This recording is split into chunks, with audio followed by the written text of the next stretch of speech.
morning, John. Hello. Morning, John.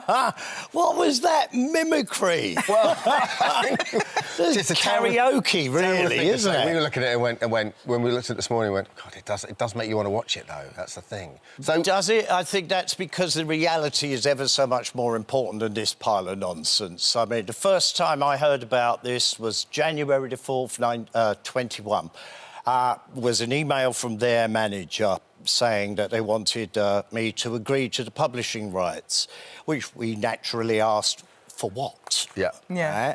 And then on the 8th of January, in came another email from Danny Boyle saying he'd taken on the project, but it was short on detail. And that was on a Friday evening by the time I got it. Saturday morning... See, we presumed that we'd be thinking about this all over the weekend, but Saturday morning, my house was invaded by press and media. And my poor wife, Nora, was sitting in the front yard part, and just journalists trying to climb over the wall and cameras and et cetera, et cetera. So we were thrown into this without any knowledge of it at all, and still asking the questions. Can we see the script? What is this about? All of this was denied. And you didn't get a script or anything? Nothing, and still to this day, I don't have a clue what they're doing here. Now, of course I'm upset with that. I'm the man what wrote those songs, right? I gave them their image, I gave them everything.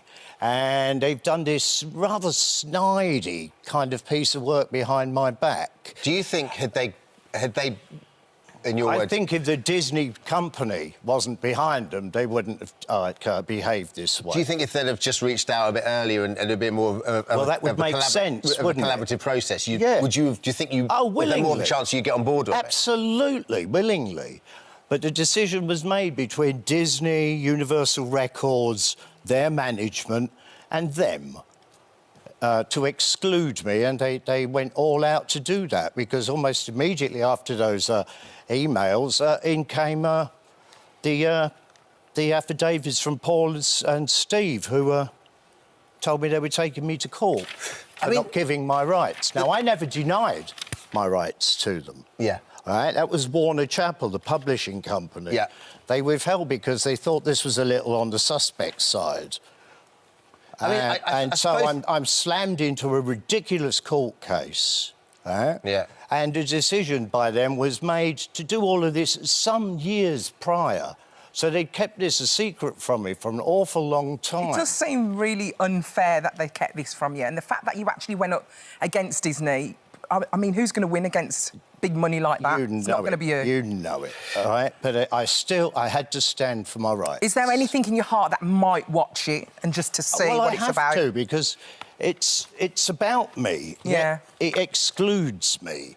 And that in itself I find very fascinating. Yeah. I mean, I guess, you know, the counter-argument is it's based on Steve Jones' bio. Hardly, because the very first press that came out over that weekend after the Danny Boyle email was all pictures of me and my wife, Nora. Sure. If it's about Steve Jones, there wasn't a single picture of him. I think the sad thing is that I think most people that know your work and know Danny Boyle's work would say, well, this actually would be a great collaboration between the two of you. You can make... Because, you know, you forget the Sixpence, it's only one album, and yet, you know, the seismic impact that the band had on the world as we know it today, and, you know, obviously the punk movement as a whole, it's just, off the back of one album, it's extraordinary. Very bizarre, because of March, the year prior to me being informed about this project, Danny Boyle had signed up with them and never made any effort to speak to me at all. So his behaviour in this really is quite appalling.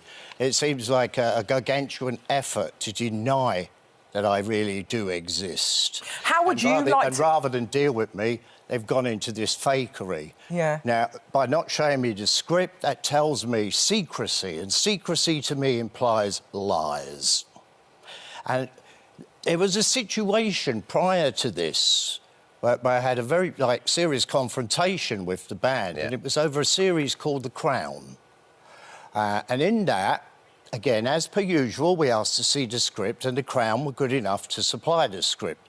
But the script was all about riots and people throwing bricks and stones and bottles at the Queen in her carriage in the Jubilee. That never happened. Right? The only people that protested against royalty was the Sex Pistols on our famous boat trip. And so they're denying an actual Sex Pistol legend. And so I said no to that. Sure. And they held that kind of in reserve. So I think the plot elaborates from that. We have to have a right to reply. Disney said Boyle's contacted Lydon's management company about the planned series, but direct contact was declined. And Steve said before, if the shoe was on the other foot, no one would have a problem. I'm excited for him to see it. I won't be surprised anything comes out.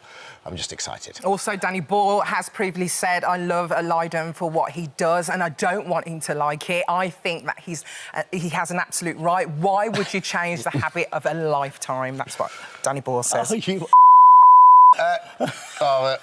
Sorry for the language. Yeah, Johnny, can we just focus on...